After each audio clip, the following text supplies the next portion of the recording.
No, we're not going fishing today. It's cold as hell. It's in central New York. But I got this in the mail. And the wind's blowing. And this is a Lew's TLP 3000 spinning reel. And they really don't say very much about it. So I'll let you look at the box.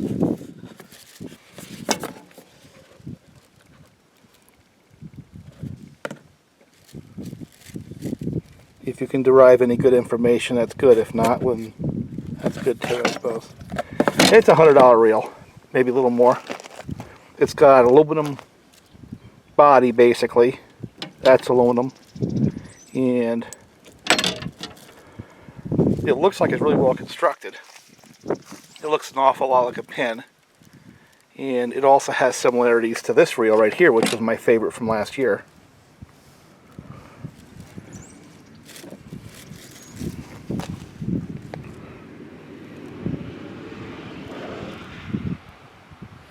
Both of them have a 6.2-to-1 ratio.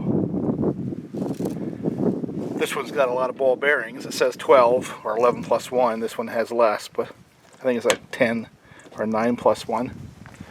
I ran this last year and loved it. It basically pushed all the other spinning reels of that size and class, you know, off the table. So at the end of the year, it was the last one standing, along with this Halo rod that I picked up for under $50 at Walmart. And this here was another, I don't know, 50 bucks. So let's say this is a $75 to $100 rig. And I had a lot of fun. It casts beautifully. This was just a very nice rig for me to run. I enjoyed it a lot. And it was my favorite from last year. Got a lot of use. Felt nice, looked goofy. The reel performed perfectly. I have some shots where I used it already this year, and it worked fine still. Part of what we're going to do this year is explore. What do you get when you put another $100 into a spinning outfit? This rod right here is a very nice rod. Really nice action. Has a whole lot of guides. I had purchased this rod at Bass Pro for like $100, and it was a clearance rod. I really don't know what they go for, you know, retail and new. But the bottom line is I have about $220 into this outfit right here. And I've got about $75 into this one right here. And the question to me is, what do you get for that extra money? You know, you gonna catch any more fish? Is the fishing experience any more fulfilling? What do you get when you spend an extra $100+ on a spinning outfit as compared to a really nice sub $100 one? Is it worth the money? And we're going to explore that and try to answer that question. And of course, everybody's going to have a different answer based on their priorities. But I mean, look at them freaking saws. You can ask the same question, you know. There is a clear answer with a saw. Bigger is better. That's different. But I don't know about this fishing thing. I have one more thing I'm trying to do this year, and that is we're going to do some travel. And I'm going to explore options for rods that you can put on airplanes. And I don't think these rods are going to make the trip. I don't even think these reels are going to make the trip. We're going to do some adventure videos where we go buy locally and fish, then may give them away to my kids or members or whatever. And also, since I dumped this kind of change into a outfit, I'm not sure we're going to do a whole bunch of reels this year. It may just simply be these two with a possible addition. I might buy one more reel or one more rod. And the two things that'll influence how that happens is feedback from you guys. If you guys say, you know something, for that same money you should have bought, and I get a whole bunch of people saying the same thing, well then maybe we'll do a head-to-head comparison with that reel and this one. Or this one. Same with the rods.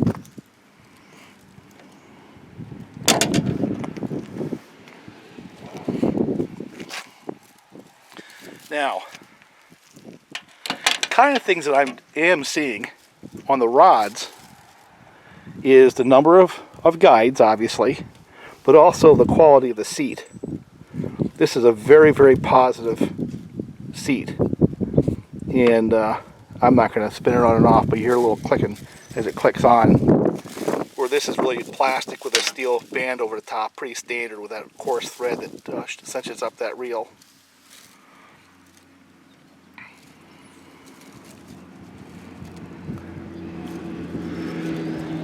I don't know why there's so much traffic today, but my God, my roads, they're going back and forth like crazy. And I bought this because there's going to be some salt water in its future, so I wanted the one with the stainless steel internals. It doesn't say in the box, but on the company website it claims to have stainless steel internal parts, brass pinion gear and stuff like that, but the bearings are stainless.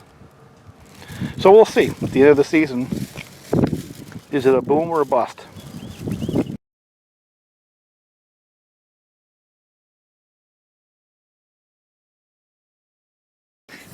Alright, what do we have? We've got Shimano symmetry on this thing. It says it's a high carbon rod, but it looks an awful lot like fiberglass to me.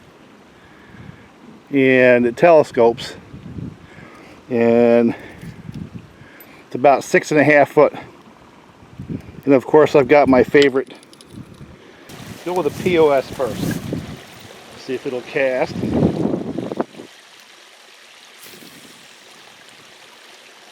does cast. It has kind of a numb feel to it. Fortunately there's wind, so even though it doesn't really have a lot of snap to it, it doesn't matter.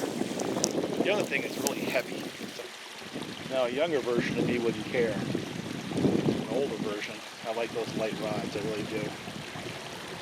With wind in my back, it casts pretty good. But like I said, it's got kind of a heavy, dead feel to it. That's the only way I could describe it. It's like fishing with a log. Alright, round two. Didn't catch anything this morning that I got on camera. So this is that telescoping rod for 15 bucks I got on eBay. It's got all those joints. I don't have them all that square, but it'll do for what I want to do. And the premise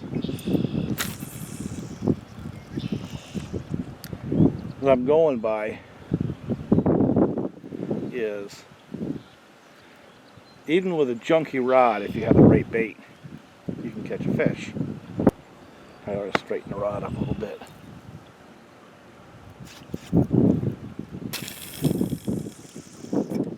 And I've started figuring this thing out.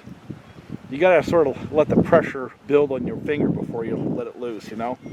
Sort of get a twang out of it. Otherwise it's like throwing rocks. It really doesn't cast that far.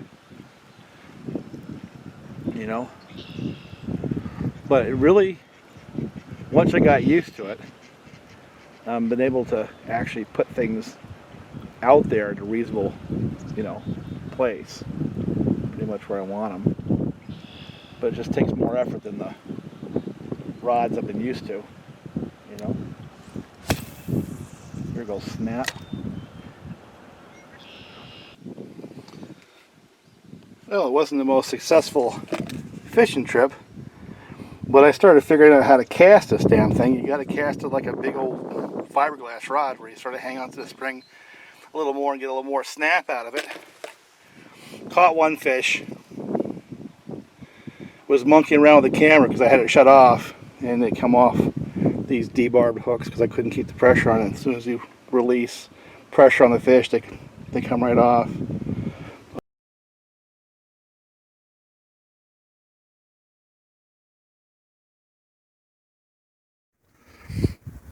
Well, I've been running this deal right here. I didn't catch any fish for the other thing at all, and because the rod is kind of stiff on the other deal, that telescoping rod, I can't cast these light little things like this little Rapala. And oh, I've caught, that was the third one. They're biting it pretty quickly. Little fish, but they're fish. I've been casting right along the edge of the weeds over there. I don't know if you can see it or not. And that's where they seem to be. Pretty much typical. By late summer, they'll be big enough to actually keep, maybe. But right now, they're just little minnows.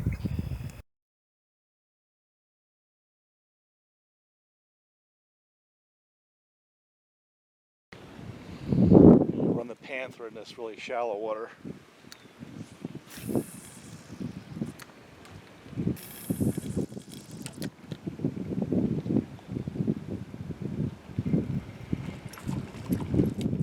Alright, caught a fish. That was the goal. And it's a little tiny fish. But there it is. Panther. And that's with this goofy arrangement right here. I finally figured out how to cast it. So, since it's caught a fish, now I can call it a fishing rod. So far today, it's a little cold. It's about 50 degrees. And it's a little breezy, as you can probably see. The only thing that's caught a fish is these panthers. I caught a bunch of them on the other rod and reel combination, but that wasn't my goal. The reason why I used the lures was even with a light lure I can get it out there far enough, because there's really nothing in by the shoreline here. Nothing at all. And I guess the discussion is, you know, when you start discussing gear like this, is what do you gain with a rod like that Halo? And what it is, very simply, is two things in my mind. Well, there's three. One, lightweight. I like that. It's just easier for me to run it. The second thing is obviously being able to get the lure or the bait far enough out when you have a situation like this where it's very shallow. And third is feel, where all my hooks are debarbed for catch and release, and you got to keep a little pressure on those fish, otherwise they just shake them right off. And if you have the right rod, it's easy to keep the pressure on the fish and keep them, not lose your fish. Of course, the right answer for the true angler is, well, don't get rid of those barbs. But I do.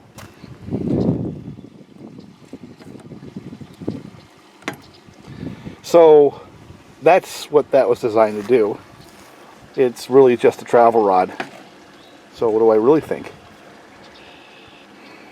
If you have no other option, you can catch a fish with a rod just like that. But if you have options like this, you're not going to run that rod. It'll sit right in the truck. Is it worth 15 bucks? Yeah, it is. It really is. Because there'll be times in your life where you want to pack something in, or having a rod like that around for targets of opportunity, sitting in a truck or a tractor or something like that. Yeah, it can be handy. You can catch a fish with it.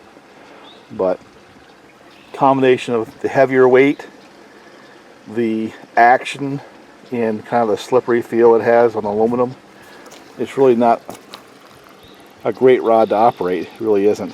Nothing like my Halos or the Garcia Vendettas before that, or the Shimano Kimuras before that.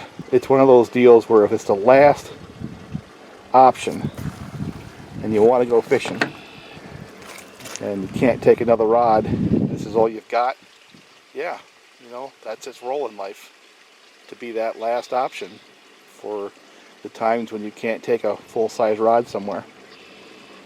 So, but like I said, of all the rods I own, that would be the last one I'd pick to go fishing with if I had my choice, and carrying a full-size rod wasn't a problem. You're not going to pick it first. But in those situations in life where if that's all the space you have to work with, yeah, you can catch a fish with that rod. I caught a couple of minnows today. So.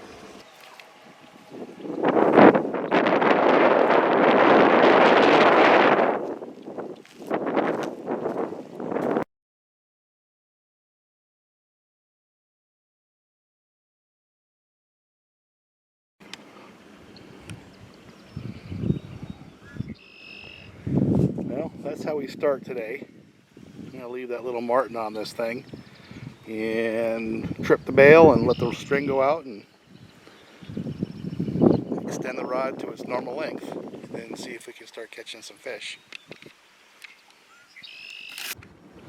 You know, it's always about the details, and I've actually learned how to use this particular rod and reel combination, and you know, it's actually pretty handy for what it is. You just have to operate a little bit differently, and I've already talked about that. It's like running an old fiberglass rod where you have to sort of hang on to that line just a little more and then let it go with a little snap to get the maximum casting distance.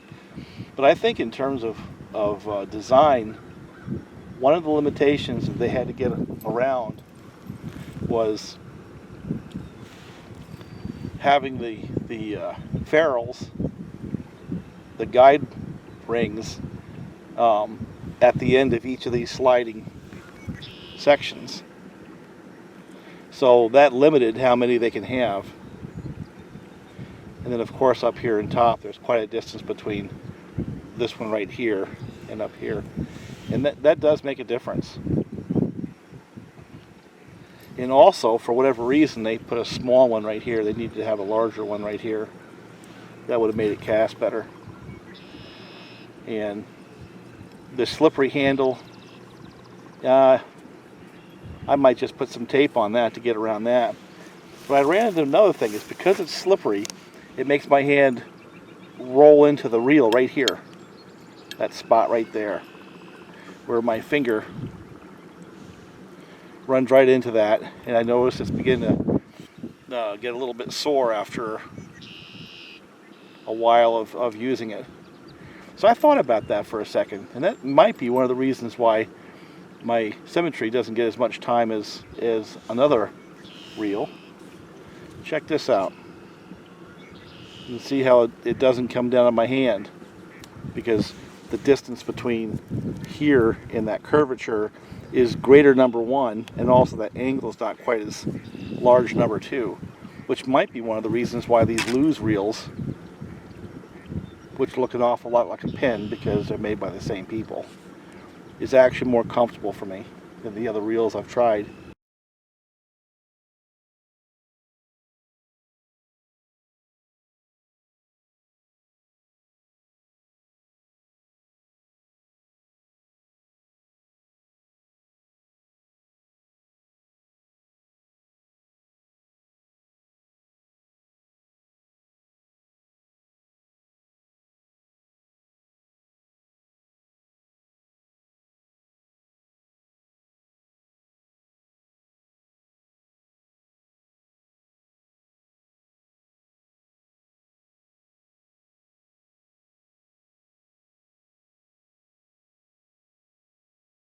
Yeah, I figured if I put a bigger lure on, I might get a bigger fish. No, I just got a very aggressive little fish. And another little guy. I think that's going to be it though. I'm trading too many of them. Get past 10, these little guys. And not proving anything anymore. Well, the babies are out again. This one on a little panther martin. A little tiny fish. But I'm back to my favorite rod and reel combination. It just seems like it always works for me. That takedown, or that telescoping rod and reel, I've kind of figured out how to work it with the bigger stuff. But it's just too dead. It doesn't have a lively action. It's just too dead for the small stuff.